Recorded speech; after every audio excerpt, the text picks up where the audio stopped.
Հաղորդման գործընկերն է Էլիպս ձեռնարկությունը։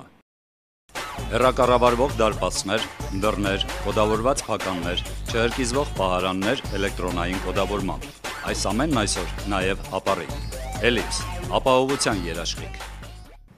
Եթերում 02 հաղորդաշարի հերթական թողարկումն է։ Բարև ձեզ։ Այսօր մեր ծրագրում թե պայթելու է, թող ճայթի չպայթի։ Ամանորյա հրավառությունների վտանգավոր կողմերը, նախատոնական խորհուրդներ։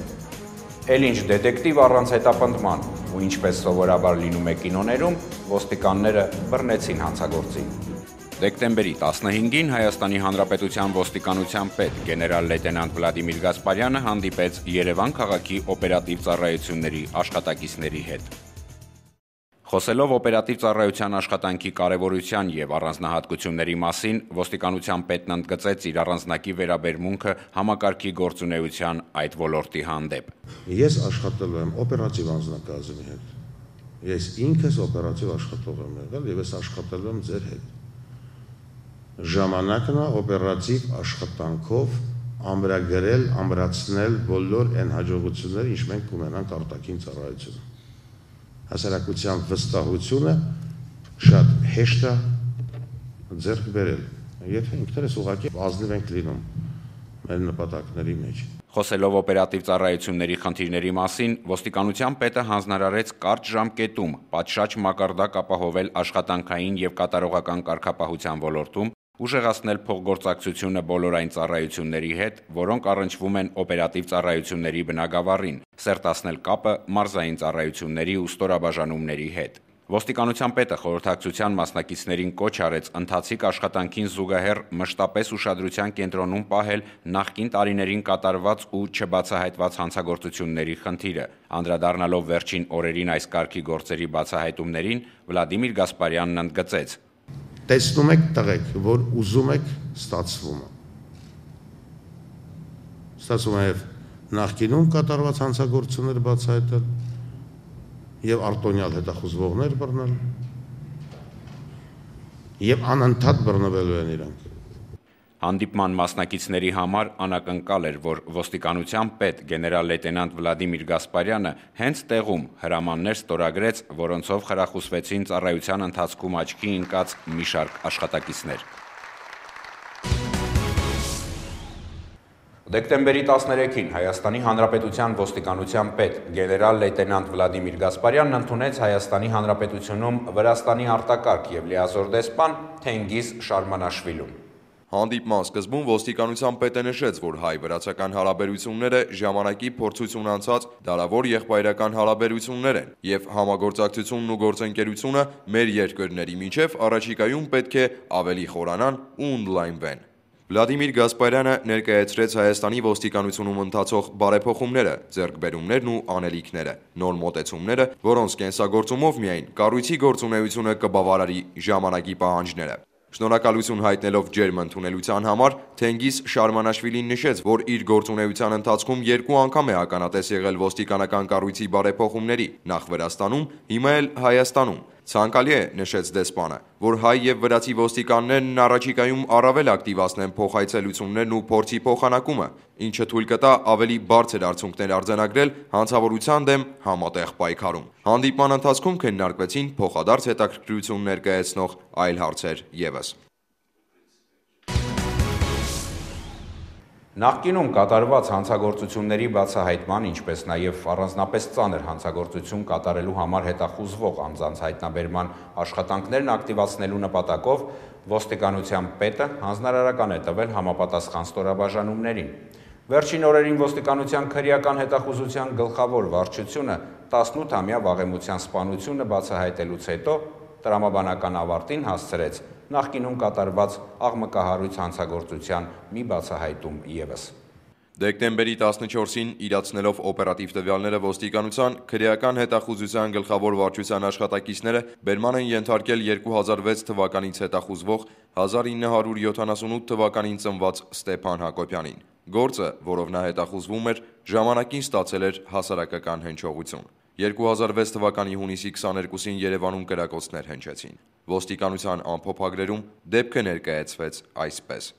Ժամը 14:45-ի սահմաններում Երևանի Սեբաստիայի և Տիչինեի փողոցների խաչմերուկում անհայտ անձը AK-74 տիպի ինքնաձիգից կրակահերթ է արձակել Mercedes մակնիշի ավտոմեքենայի վրա, ինչի հետևանքով վարորդ 1980 թվականին ծնված Սեթրակ Վահանի Զատիկյանը վիրավորվել է և հիվանդանոցի ճանապարհին մահացել։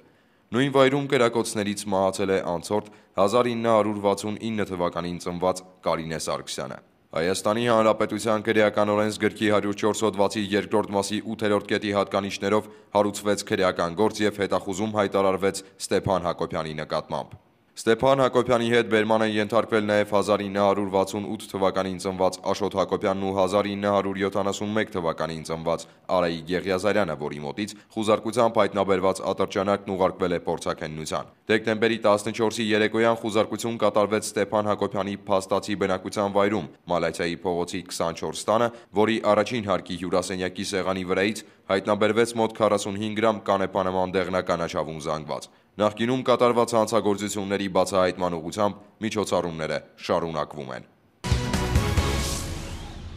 Կես գիշեր էր ու Լոռու մարզում էլ ինչպես ամբողջ հանրապետությունում ոստիկաններն իրականացնում էին գիշերային ուժեղացված ծառայություն։ Արթուն էին նաև ճանապարհային ոստիկանները։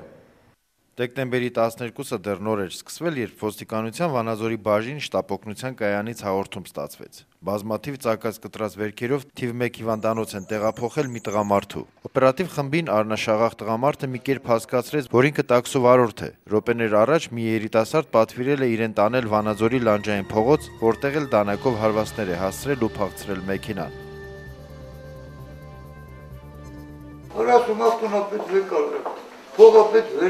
Չէ, ասում ով խփամ, ասում ով։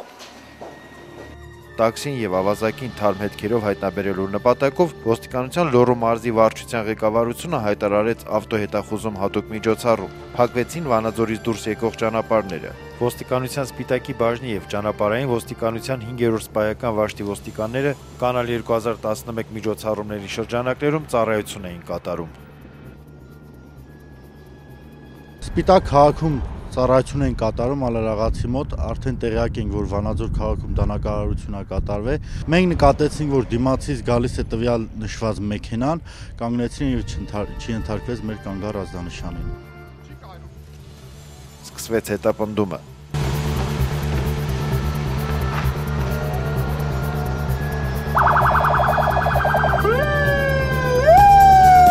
Մինչև Սպիտակից դուրս գալը ոստիկանության աշխատակիցները բարձրախոսով պահանջում էին կանգնեցնել մեքենան, բայց վարորդը ոչ մի կերպ չէր ենթարկում։ Սպիտակ ապարան ճանապարհի ոլորաներին զենք կիրառելը վտանգավոր է։ Ոստիկանները շարունակեցին հետապնդումը եւ զենք կիրառեցին, երբ արդեն ոլորանները մնացել էին հետևում։ Ընթացքի ժամանակ նախազգուշական օդ կրակեցին, բայց էլի ապարդյուն։ Ավելի մոտիկանալով Nissan մեքենային ատրճանակի կրակոցներով կրակեցինք մեքենայի անիվների վրա։ Ավադողերին արձակված կրակոցները դիպուկ էին, բայց վարորդը դեռ քշում էր հույսը դրած անվահեծերի վրա։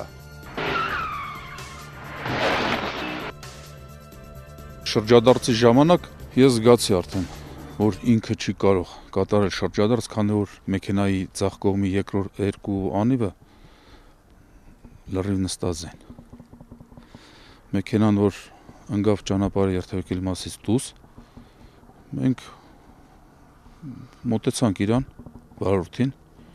եւ ասացինք, որ չշարժվես, կրակենք։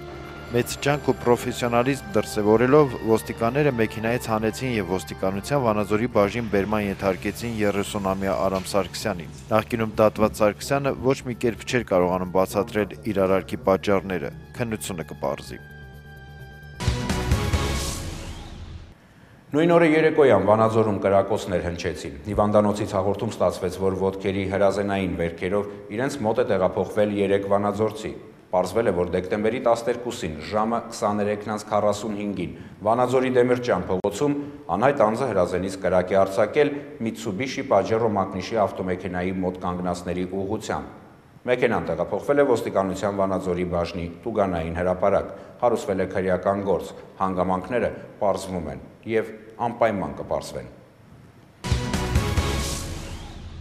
Որբերին խարդախությամբ ունեցվածքից զրկելը ավելին է, քան հանցագործությունը, բայց որբերն անպաշտպան չէին, ինչպես կարող էր թվալ։ Նրանց պաշտպանն են հասարակությունը, պետությունը, ոստիկանությունը։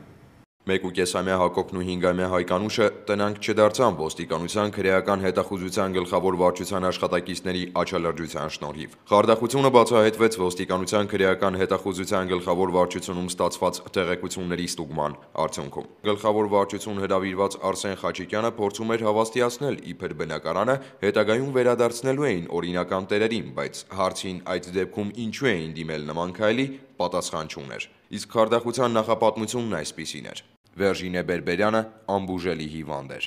Միակ բարեկամները, ում հետ կապ էր պահպանում երիտասարդ կինը, Արսենն ու Արմենուհին էին։ Վերժինեն Արմենուհու մորաքրոջ աղջիկն էր։ Նրանց միջոցով էլ անխնամ մնացած Հակոբը հայտնվում է մանկատանը, Հայկանուշը հովի երեխաների ընդունման և կողմնորոշման կենտրոնում։ Մարտի 15-ին Վերժինե Բերբերյանը մահացավ։ Մինչ այդ որոշակի կենցաղային հարցեր լուծելու նպատակով նա լիազորագիր էր տվել Արսեն Խաչիկյանին։ Հենց այդ լիազորագիրն էին ամուսիններն օգտագործել բնակարանին տիրանալու նպատակն իրագործելիս։ Վերժինե Բերբերյանի մահից 7 օր անց, թաքցնելով նրա մահվան փաստը, ամուսինները բնակարանը, այսպես ասած, վաճառում են իրենց ընտանիքի մյուս անդամին։ Արմենուհի Դավթյանի առաջին ամուսնությունից ծնված դստերը։ Խարդախությամբ բնակարանին տիրանալու նրանց ջանքերը, սակայն, հօդս ցնդեցին։ Ոստիկանության Էրեբուն ու քննչական բաժնում նախապատրաստվում են նյութեր։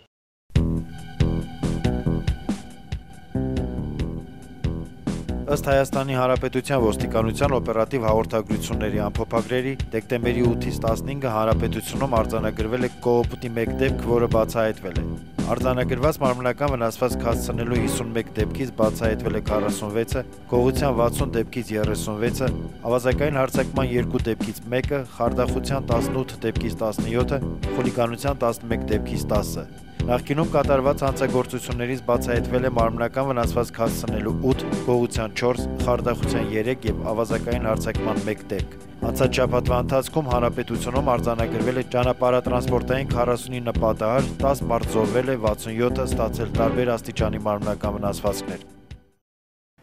Հայաստանի Հանրապետության ոստիկանությունը և ԵԱՀԿ Երևանյան գրասենյակը դեկտեմբերի 8-ին կազմակերպել էին կիբեռանվտանգությունը և կիբեռհանցավորության վիճակը Հայաստանի Հանրապետությունում թեմայով միջոցառում։ Օրակարգում ոլորտին վերաբերող հարցեր էին, մասնավորապես Հայաստանի Հանրապետությունում կիբերհանցագործությունների տարածված տեսակները և դրանց դեմ պայքարի մեթոդները, բարձր տեխնոլոգիաների ոլորտում կատարվող հանցագործությունների դեմ պայքարի վիճակն ու այդ ոլորտը կարգավորող օրենսդրական դաշտը և այլն։ ԵԱՀԿ գրասենյակի ղեկավարի պաշտոնակատար Կարել Հովստրան բացման խոսքում բարձր գնահատեց կիբերհանցագործության դեմ պայքարի ոլորտում ԵԱՀԿ ոստիկանություն համագործակցությունը, նա նաև նշեց, որ անելիքները դեռ շատ են։ Հայաստանի Հանրապետությունում կիբերհանցավորության և կիբերանվտանգության վիճակի, առկա ռիսկերի և խնդիրների շուրջ ելույթ ունեցավ Հայաստանի Հանրապետության ոստիկանության պետի առաջին տեղակալ, ոստիկանության գեներալ-մայոր Հունան Պողոսյանը։ Ոլորտն ու հիմնահարցերն ավելի մանրամասն ներկայացրեց ոստիկանության կազմակերպված հանցավորության դեմ պայքարի գլխավոր վարչության աշխատակից Անդրեյ Յաշչյանը։ Ինտերնետ համացանցում երեխաների շահագործման դեմ մղվող պայքարին անդրադարձավ կազմակերպված հանցավորության դեմ պայքարի գլխավոր վարչության աշխատակից Վահագն Հարությունյանը։ Հանդիպման ընթացքում քննարկվեցին նաև ոլորտը կարգավորող օրենսդրական դաշտում առկա թերությունները, առաջարկներ արվեցին օրենսդրական բարեփոխումների վերաբերյալ։ Քննարկվող հարցերի շուրջ տեղի ունեցած մտքերի փոխանակման ընթացքում ոստիկանության ներկայացուցիչները բարձրացված հարցերին տվեցին սպառիչ պատասխաններ։ Վաղուց ավանդույթ է նոր տարին սկսել ու ավարտել հրավառություններով։ Տոն է տոնական տրամադրություն, ու քանի որ այսօր գիտատեխնիկական առաջընթացը հնարավորություն է տվել ամեն մի տան դրսում ու ներսում սալյուտ կազմակերպել, ուրեմն տարատեսակ ճայթիչ-պայթիչների անվտանգ օգտագործման ձևերն էլ պետք է իմանանք բոլորս։ Այնինչ Բոլորիս թվում է, թե դժբախտության երկար ձեռքերը մեզ չեն հասնի, սակայն ամանորի տոներին շատերն են տարաբնույթ այրվածքներով ու վնասվածքներով տեղափոխվում հիվանդանոց, հերագործական առարկաների օգտագործման անվտանգության կանոնները չպահպանելու պատճառով։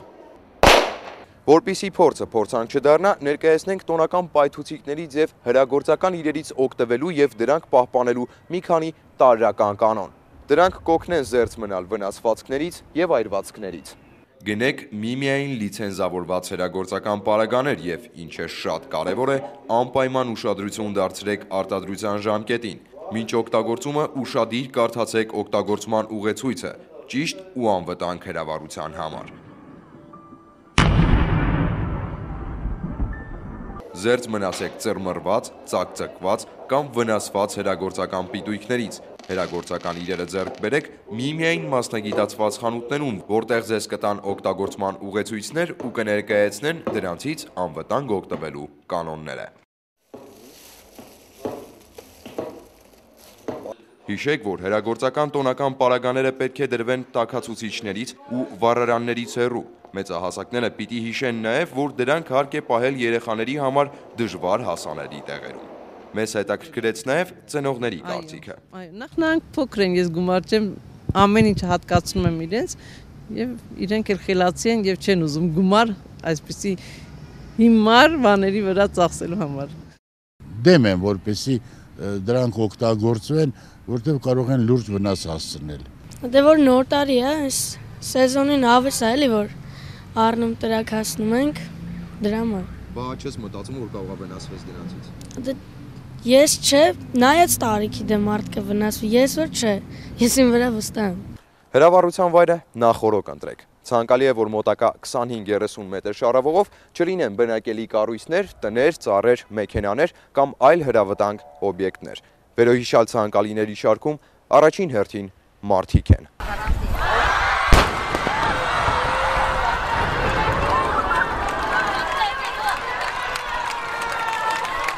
Խստիվ արգելվում է հրագործական առարկան օգտագործման պահին ուղղել դիտողի վրա, գցել ոտքերի տակ, վառել դեմքին մոտ պահած կամ պայթեցնել ձեռքերի մեջ, ծխել հրագործական առարկայի հետ աշխատելու ընթացքում, հրագործական պարագաներն օգտագործել անսթափ վիճակում, պահել գրպանում, խստիվ արգելվում է հրագործական առարկաները գցել խարույկի կամ կրակի մեջ։ Ոստիկանությունն ահազանգում է, պահպանեք հրագործական առարկաների օգտագործման և պահպանման կանոնները։ Ձեր և ձեր հարազատներին զերծ պահեք դժբախտ պատահարներից և վայելեք ամանորյա հրավառությունների յուրաքանչյուր ակնթարթ։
Դեռ կհասցնենք շնորհավորել ու մաղթել, իսկ այսօր այսքանը։ Կհանդիպենք մեկ շաբաթից, ցտեսություն։